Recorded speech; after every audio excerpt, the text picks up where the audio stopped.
very much, Presiding Officer. I'm very grateful for you giving me the opportunity to contribute very briefly to this debate. Now, I would like to begin by thanking my colleague Bruce Crawford for securing this debate. I think it's very timely. And I noticed that Bruce Crawford's initials, if you think BC, I think before connectivity, because I'm at that particular generation where I was born at around the time of the advent of the personal computer. I was about 10 or 11 years old when my father brought home our first modem.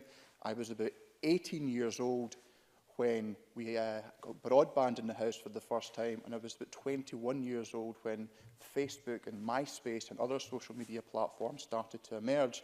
So I feel I'm straddling this digital divide to some extent. I have clear memories of VHS and having to program video recorders, but I'm equally comfortable and fluent using social media, Facebook, and talking about the Internet of Things.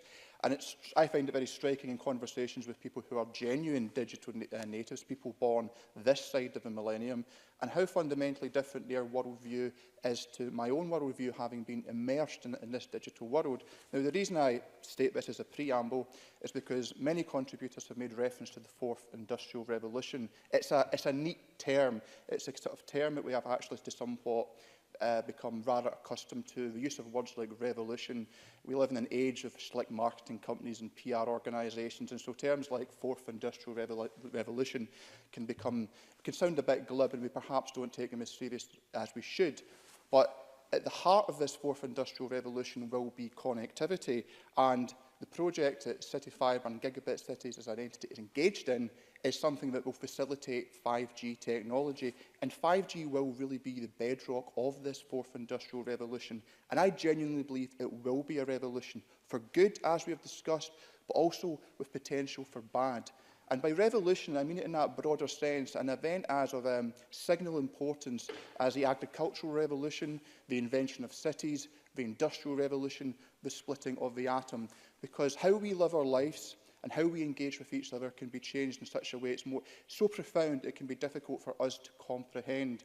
If we think about the Internet of Things, where every device that we use, from our phones to pacemakers, to refrigerators, to televisions, to devices to monitor our pets, to our vehicles, to our bikes, to our aircraft, all connected, all engaged, and all subject to the power of supercomputers employing techniques of big data to analyse. Yes, potential for tremendous good, but also potential for tremendous abuse.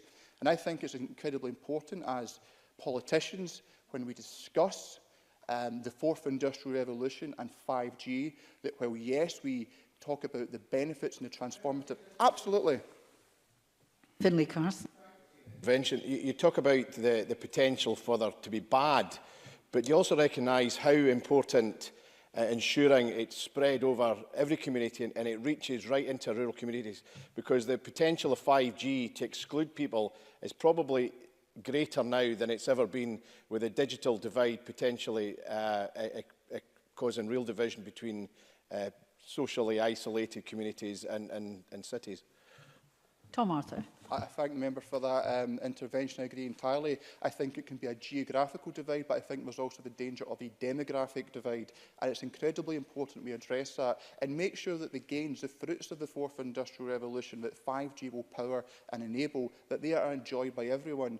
And that's clearly when we consider perhaps some of the challenges around how that data will be managed. Now, Willie Coffey made reference to the single digital market. I'm not going to make a speech about Brexit, but I think it's very important, whatever the UK's future relationship is with the European Union, and indeed with other trading entities and countries, that we think very carefully about how we're going to manage that data. Because I think if we consider the amount of data that we voluntarily pass on to organisations such as Google or Amazon or Apple for that matter, that amount of data is going to go exponentially in the coming years and decades. And we have to make sure that with that rise, that our regulatory frameworks, our control, our democratisation of that data matches and keeps up with that. Because to fail to do so would potentially lead to a situation where, as Finlay Carson highlighted, not everyone can enjoy these benefits. Tom Arthur quite rightly mentioned the access to the digital goods and services, which the digital strategy within the European Union was all about. But that was also about ensuring better access to consumers, businesses, online goods and services across Europe, but also building in the protections that you were talking about specifically to ensure that people across Europe were protected from the more difficult areas that this might produce, and being removed from that might remove some of these protections we might enjoy. Mr Arthur.